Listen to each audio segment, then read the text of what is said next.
You are listening to the Think Brick Australia podcast.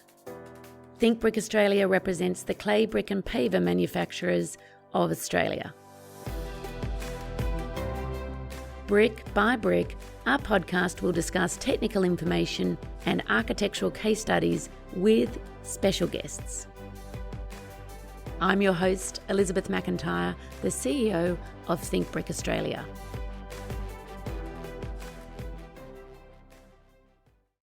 On today's podcast, there are going to be a lot of our members and listeners who have been eagerly awaiting this particular guest, because a couple of years ago, this particular guest became a little bit of a groupie.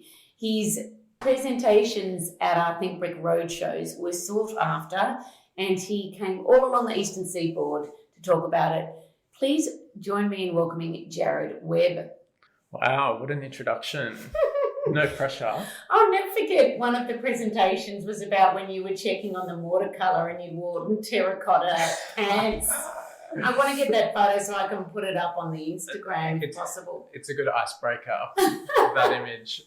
Oh, that was so funny. That was during construction of Cornerstone. That's right. And we did a matchy mortar colour to the terracotta brick. And my pants were like actually the sample. Yeah. It was quite funny. I never lived that down on the site, actually. I think a lot of our members will remember that. But anyway, and for those architects listening, that's a new challenge for them. I'd like to start seeing matchy. Jared, before we get into talking about Cornerstone and all the projects you've worked on with brick, you're obviously, as I like to say, a little bit of a brick lover. Maybe tell us a little bit about your childhood growing up. Well, I was born and bred in Brisbane. Mm-hmm. I like to think I had a very kind of typical Australian urban upbringing. We grew up down in Bayside in Brisbane, so near the water. Okay. So like Manly. Okay. And for Sydney listeners. It is, let me tell you, it's not the Sydney Manly. Okay. It's the Brisbane Manly. Okay. My dad was a big sailor. He was a competition yachtsman back in his time. And he also worked away a lot. So the condition was he needed to be close to the yacht club and needed to be near the airport. Okay. And so we lived literally enjoying the perks of Bayside living. Close to water, out on the yacht, hopping around the islands. It was recreationally, it was amazing. And so my parents were also very avid renovators, like love to fix up the home and sell and move on. So we spent a lot of our childhood, me and my brother, in construction zones. And flipping? Well, when I say flipping, I mean some would take 6 to 8 years. It was a slow process. My dad would do everything. He was very handy. He actually worked in oil and gas, and so was a professional. So this was a side project? This was a side project, and he would do the structural renovations, kind of everything. It's quite hilarious looking back at our childhood photos and seeing, just this kind of dilapidated construction site, and there's a bath plugged in the bathroom, and there's kind of no finishes. And so, had a real taste, I guess, of the construction industry from a young age. And who knows whether that was, formative or not. And it didn't put you off. Definitely not. We kind of loved it. But my dad went away for like weeks on end for work. So everything would kind of stagnate, right? And my poor mum is left raising these 2 kids in these kind of construction sites, which is quite funny. I mean, we can laugh about it now, but it was great. You're thinking now, I just sort of think back sometimes to what your parents lived through. You're thinking, oh my God, how did they do that? I do not understand. So what else? I guess me and my brother were very kind of active and very sporty, but I was big into art, big into kind of graphics, big into those types of subjects. I just remember growing up and kind of getting this obsession with, this is quite funny actually, whenever we had a babysitter as a young age, my mum would always tell the babysitter, do not let Jared build a cubby house. And I would, when they would go out for their, nice date night or whatever, I would literally pull out the entire linen cupboard and just make these kind of monstrosities, these little tailored rooms and sheets and towels and stacking chairs up and, levels with tables. And it would take days for me to come to terms with being satisfied with the outcome of this cubby house. And my mum would just absolutely lose it. Like the entire linen cupboard is empty. I mean, she still brings that up, actually. I think it's a bit triggering for her. Yeah. And but she's did the babysitters get invited back because they failed to do the one thing she asked? Weirdly, yes. But I just remember that one condition every time. And when you talk about art, were you more a drawer or a painter? I was more a drawer. Okay. Yeah, I did dabble in painting, but I wouldn't say I was very successful. I love the intricacies of drawing. I think it's funny when you look back at all the things you created when you were younger. I was like trying to draw technical plans when I was like 10 or 12. Wow. So they were sort of They were out of building coloured it. pencils. Wow. Yeah, but they were another pet hate, I think. I drove my parents a little bit insane is I had this crazy obsession with display homes. Oh, wow. Unlike Adrian, I think his mother dragged him to all of them. Did he? But he would have secretly loved it though. Yeah, right. But yeah, my mum would hide the brochures in the letterbox because she knew that as soon as I saw them, I would be making them take me there to go and see them. Like 10, 11. Wow. Like obsessed, like love G.J. Gardner. Wow. Which is pretty funny. What do you think you loved about it? Do you Well, think I you've used seen to a go- completed house? Maybe. I didn't think about that actually. I would actually redraw the floor plan after going to see the house and then provide feedback and say you should move this room here and this room here. What did they say to that? I would be like, okay. It was weird behaviour, I realised in hindsight, but I was so obsessed.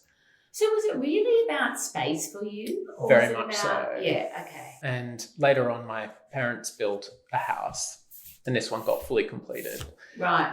But just as a hobby, that's what I would do is ride off and see the other houses being built and I would say, Sharon on the street down here is doing this, but she needs to, do this with the house and blah, blah, blah, blah, blah. And yeah, so it was kind of this sick obsession. So I kind of just knew that that's what I was interested in. Really not a lot of other... No. So then just going back to sort of more probably senior school, when did you know that architecture was going to be that profession? I had already decided that that's what I was going to do. So it wasn't building and it was building. definitely architecture. Yeah, it was design orientated. Yeah. But it needed to have a technical capacity. Yeah. And yeah, I wasn't necessarily a builder by any means. Yeah, okay. I'm an observer, you could say. Mm-hmm. But yeah, I'd already made up my mind. It was quite interesting because you have all these conversations when you're that age in school. Mm. What are you going to do? What subjects are you going to select? What are your pathways? Yeah. Those educational buzzwords. And yeah, it was just like, I'm going to be an architect. That's it. So I need to do graphics. I need to do maths. I need to do this. And the other side of it didn't bother you at all, the maths and all of that sort of side? Not really. I was definitely challenged at maths, but kind of pushed through. I knew that I had to do it. You had to do it? Yeah. Okay. So you finished school and then where do you decide to study? QT. Okay. Yes. And how was that experience for you? Look, there was different phases, I think, of university. I was almost a different person throughout each stage. You're kind of going straight from school into university. You're like, I'm so excited to commence my tertiary education. But then also, you've got all these distractions in the world. You're a young adult. I was working in a wine shop. So that was, equal parts distracting and medicinal. So... But then what did you... you're someone that had a very clear idea about what they wanted to do. When you got to university, did it meet your expectations? It caught me off guard. Right. Which part? It was so much more than I thought it was going to be. Mm-hmm. I was just so enthralled. It was the element of the theory, which of course was kind of uncharted territory pre-university. So that was just fascinating. And that's when you build this love and respect, I think, for buildings of reverence, of historical value. And you start to, I guess, have a little bit more of a trained eye and an appreciation for what's in your immediate context. Yeah. And so then you start to analyse. It was very informative. Any sort of early years of particular uni. designs that really stood out to you in that time? I became a big lover of Louis Kahn. And he's done some spectacular brick buildings, as we know. One of his buildings is actually under threat at the moment, the Assembly Management Building in Bangladesh. Oh. There's a petition to save it. Oh, wow. Anyway, I would definitely say civic buildings strike me the most. Okay. The way in which they have a presence within a community how they can bring together all different types of people and kind of perform on this level that isn't a private residence. You know, it's a building for multiple types, for making memories, for kind of having, I guess, particular interactions of meaningful experiences. It's so important, isn't it? And I don't know whether it's only struck me, because obviously my tendency isn't to buildings. I mean, it has been lately, but they hold so much significance for bringing people together, and not necessarily everyone together at once, but all these different uses. They're so important to community. I think so. And I think a successful building is a building that performs beyond its intended use. You know, a building that is very responsive but flexible is a building that kind of withstands time. So yeah, I think it was definitely the kind of civic nature of the buildings and their presence. It was a big shift for me in university. But then I got a job. My tutor asked me to work for him. Okay. And I thought, okay, time to quit the wine shop. And that was really fantastic. And that's when my head really got in the game, I think, was when I started working in the industry, drawing upon experience and how, I guess, all these fundamental values you learn and you read about and how they can come into play.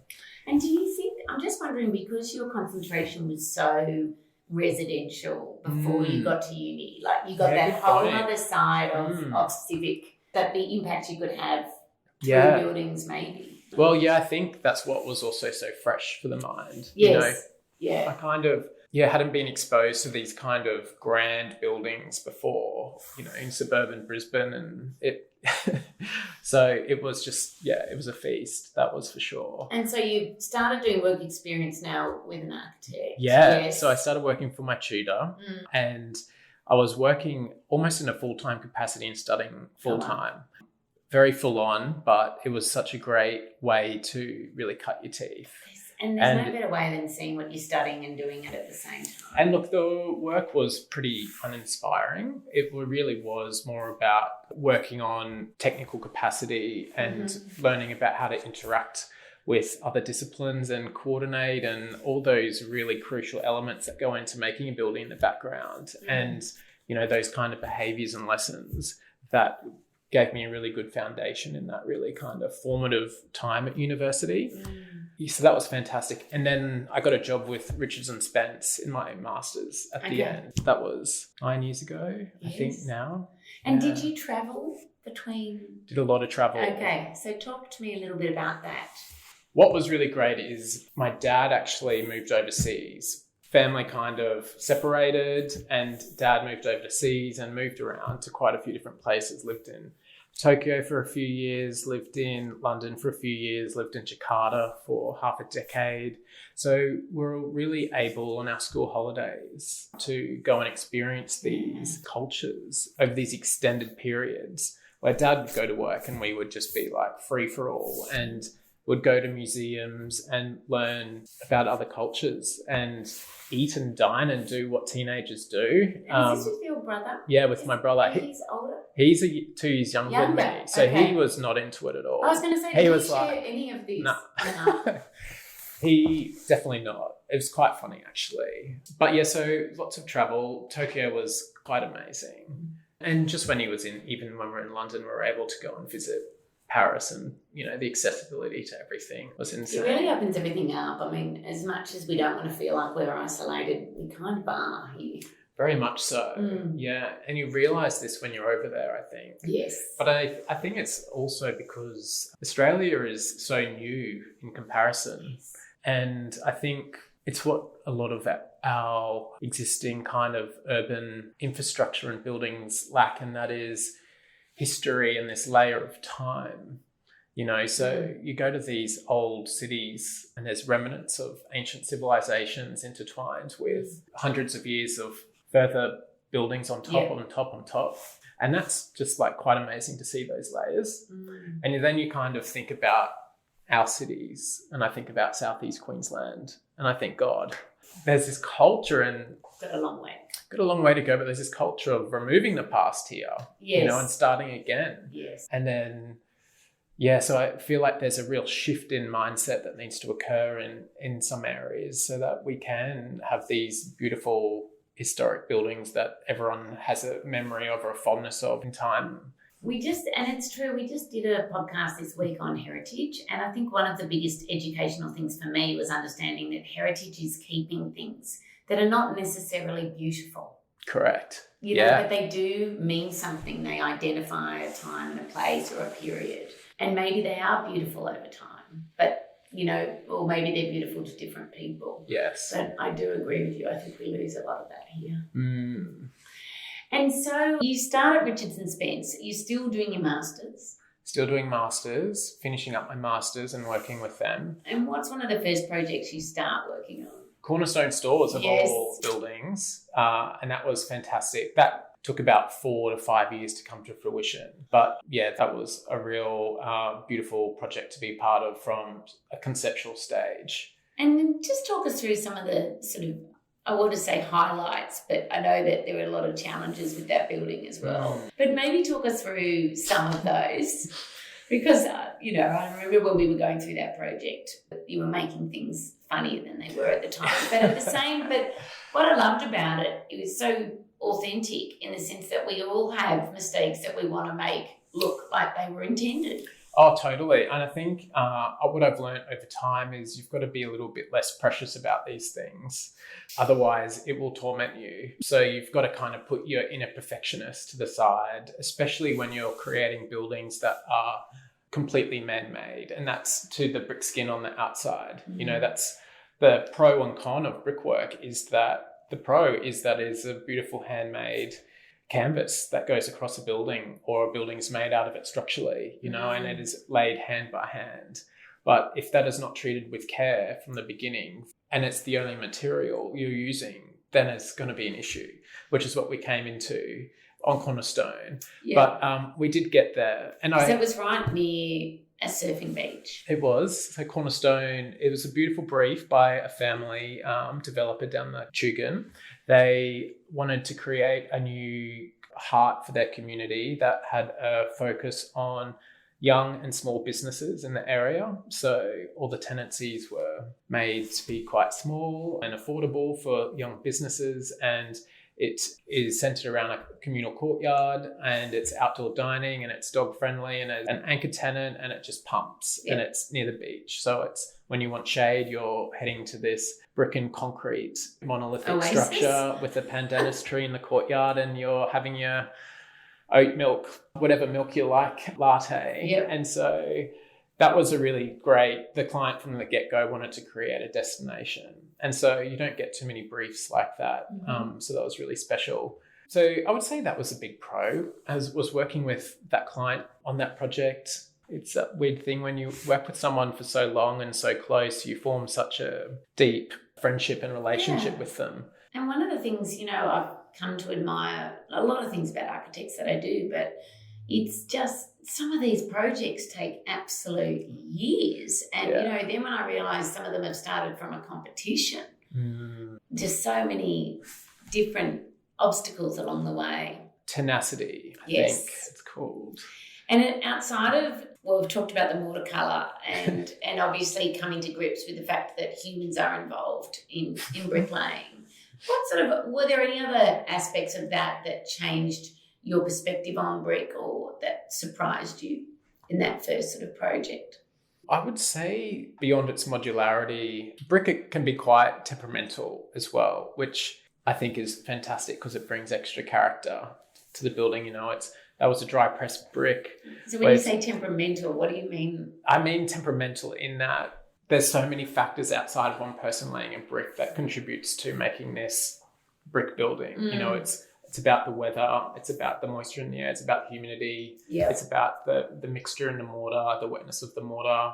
So all these different factors. And so all you kind of want is this perfect brick wall, but to get there, there's so many small challenges along the way. And then you've also got the construction of how's the wall brick being tied back to the wall? Where is it going to meet this concrete lintel at the correct coursing height? What increments are we working to get there? Do we need to creep it? What are our tolerances? So there's all of these factors to create this, what would appear like an effortless brick building. And so I think that makes it all the more worthwhile when you kind of step back with the brickies and kind of go, oh, wow, that looks fantastic. You know, so there's a lot in it. And thank you for going through that, because it's one of those things, obviously we represent manufacturers, and you see this little brick get on a truck, you know, and there are so many things that can happen to that brick. And some are good and some are not great. But it's one of the very few building materials that can undergo this significant change depending on how it's designed and how it's laid. Very much so. Yeah. Well, I think that just goes to show that brick is actually an incredibly diverse product and flexible. It can lay on a path, it can be in a wall, it can form a vault, it can be structural. It's like endless possibilities. So just segueing now into Fish Lane, which is, we really brickified that entire area. Yeah, so this was another Richard Spence project. Yes. And that was all about the brick for sure. But that was a direct response to the context of Fish Lane. There's a lot of history on Fish Lane and a lot of red brick on the laneway. So there's just a lot of, I mean, obviously I've been there, but talk to us a little bit about the context of the... So Fish Lane was actually a project across 3 different allotments. And the primary allotment is actually underneath the Queensland rail track. And so that had a plethora of constraints that came with that, but the client also had the 2 adjacent buildings. So out of that, the dream was to make, I guess, the Queensland version of a town square where shade is already provided, which is a hot commodity up here. Absolutely. And celebrating the fact that we have all this shade and creating a beautiful planted courtyard, and then using our peripheral buildings to activate that space through various uses, being bars, nightlife, lunch, gallery, whatnot. So that project's in a fantastic location in that it's on this cusp between the cultural precinct of Brisbane, and it kind of moves into high residential in South Brisbane. So the idea is that it is a backyard for those people that live high in the sky with a small balcony. It became a green space that can be utilised by them, and it had to be a parkland that felt welcoming to all. So, and how long did that take? That was about 4 years. Yeah, that was a long one. And was there anything, I mean, during that time you also worked on sort of James Street and all of the area that we're currently in. Did your perspective on working with brick change along the way outside of taking that little bit of a step back? Brick is definitely at the forefront of a lot of Rich and Spence buildings. And I think it's all the things I've spoken about as to why they love to use brick. But I think that it's a nostalgic material in that people identify and can connect with it very quickly. It's, you know, a material that can be applied to a bank, a post office, a house, all various types of programs, and it works. Yeah. You know, and not many materials can kind of transcend all of those different uses and still feel civic and welcoming. And what have you noticed? Because you've been involved in what we do now for a long time, you know, nearly as long as I've been involved. What have you noticed has changed, if anything, about brick in design?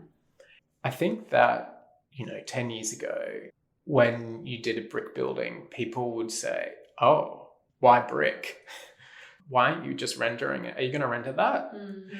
And there's some hurdles too that we've come through in that on many sites was getting the bricklayer or the trade to deliver a finished product. And like, it's not going to be rendered. This is it. Yeah. Whereas now I think that there's this respect that people have for the product, and they've all kind of accepted brick in a different way. And so you're starting to see a lot of brick buildings appear. So I feel like it's jumped up a few rungs in terms of its popularity. And I think the other thing with brick is it's got a sense of permanence about it. Like if you see a brick building being built, you're like, oh, that's going to be around for a long time.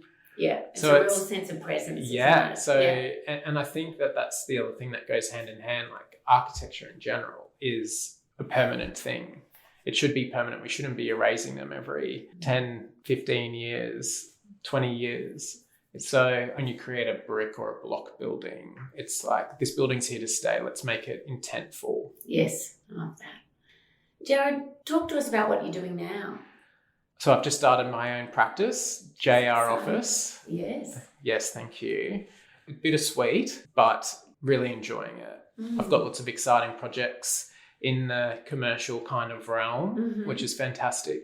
Working on the new Cornerstone stores down on the Gold Coast. It's a little bit of a different direction. It's takes that same model of community, but is applying it to more of a light industrial type aspect. Okay. So that's really fantastic. That's keeping me busy. And I just want to go back to your love of residential. And I feel like we've left that back in your youth, but is there a desire to re-tap into that? When I started, I thought I'm going to just try a little bit of everything and just go, this is really great, really enjoying it. I am actually doing a house. It's under construction at the moment and I have really enjoyed it. And so that's been also challenging because it's definitely a lot more emotional driven and you have this deeper connection with your client. Yes. And I'm really wanting to ensure that they're happy with these spaces we're kind of creating together, so it's a different dynamic, I would imagine. Very, very much so. But I have really enjoyed it. It's been eye-opening, you could say that. Oh, I can't wait to see what it becomes. And Jared, when you look at, and you've mentioned it a little bit about not erasing everything, but given everything that's happening in the world at the moment, particularly with the climate, where do you see the role that architecture plays in building and society? I think from a sustainability perspective, I like to think of it in kind of three different phases of a building, I guess. It's how can we build buildings that have a smaller carbon footprint or ideally none. So trying to address it in the early stages of construction. Then there is also how can a building run efficiently? Passive cooling, dealing with humidity up here. How can our buildings be comfortable without putting on an air conditioner or heating? And then there is the other factor of what is the longevity of a building once it's in place and once it's functioning? How long is that building going to be around for? And what can be done throughout the design period of that building in the early stages for it to be active in future years? So how can it be flexible? What can this building be if it isn't going to be this at a later stage? Change. Exactly. So looking at how its program can change. And I think that's also really important. So I try to look at it with accumulation of those factors as to how we can affect the future built environment. And do you think architects have that voice? Yeah, very much so. Very much so. I think they should have it. I just wonder whether sometimes it gets drowned out a bit. I think it does get drowned out in certain circumstances. It really depends on your audience too. It really is driven by the client and their initiative with their building and what they're willing to spend as well as, the big elephant in the room is always cost. And so a lot of the conversations are, if we spend this much money up front, we're going to save this much money running the building down the track. Yes. So it is about these conversations and about being a little bit more tactical with spend. Actually, we do that a lot with architects that do a lot of sort of like government work. They say, well, brick's great because it doesn't require maintenance and things like that. That's a big one. And that is a big sell for sure. I'm always using that one. Okay. You're not going to have to paint it. We seal it once and it's done. And the patina of age and you put a vine on it and here you go. And so, that's a big one. And also obviously just the obvious being the thermal performance of a brick. It's always a good one too. And just thinking back now to when you first went to university and graduated, you mentioned how important work experience was. What would be your advice to young architects coming through now? Ooh. My advice, beyond just jumping and getting into working in the industry, I would say don't put too much pressure on trying to be good at everything. There's so many facets to the architecture industry. And you look at all the different roles an architect can play. You've got your contract admin, documenter, design architect, all these different roles. It's like you don't have to be the best at all of them. Just lean into what you're good at and then work with people who fill your gaps. That's great advice. Now, we've talked about favourite architect or influential architects, but is there a favourite brick building out of the ones you've been involved with the design? Oh, involved with? No, not involved with. I would say the Old Faithful being the Pantheon in Rome. Very blessed to see many times. And I'm just in awe every time. It's the scale, it's the roughness, it's the mass. It's not even that it's Roman brick, so it's messy. But it's still amazing that it's still standing. Exactly. That's what you kind of aspire to try and achieve, right? And out of everything that you've worked on today, is there a particular project that you have a fondness for? Or Cornerstone Stores, I think, for sure. Yeah, it was a sentimental project. And that was just because of the team as well, So, yeah. And it's lovely that you're getting to revisit that in a different way now. Oh, yeah. And we laugh and we cry. All right. Well, Jared, thank you for all of that. We're going to go into these quick fire round questions now. All answers are acceptable. Reading the news, a newspaper or online? Online. Handwriting or typing? Typing. For sketching ideas and concepts, would you use a pencil, pen, or an e-pen? Ooh, whatever's close, but probably a pen. Okay. Most common. Specific pen? Felt tip. Yeah. Yep. And usually it's green. Oh. I don't know why. That's interesting. Do you like to read books or listen to audiobooks? Books. What's important to you, style or substance? I feel like they need to go hand in hand. But style. I feel like most stylish things have already so well thought about and that there's already so much substance behind it. Love it. Coffee or tea? Coffee. TV shows or movies? TV shows. Little binge. Antique or brand new? Combination. Call or text? Text. Travel back in time or into the future? Into the future, but need to go back first and learn a few things and then travel forward. Wow, that's a great answer. Exterior or interior? I mean, both go hand in hand, but I'm going to say exterior because it is through the exterior that we can sculpt and inform the interior. Video games or board games? Neither. Form or function? I'm going to say form. Complex or simple with relation to design? Simple all the way. Jared, for those of our listeners that are listening, how can everyone find you and see what you're up to? You can get along onto my Instagram, J.AR Office, and also JRoffice.com. Beautiful. And we're going to put all of those in the show notes. And Jared, a personal thanks for everything you've done to illuminate and embellish the brick industry, and not only in your design, but also how you articulate it and how you've been so generous with me and the members for showcasing it. Thank you so much. Oh, thanks for having me. My pleasure.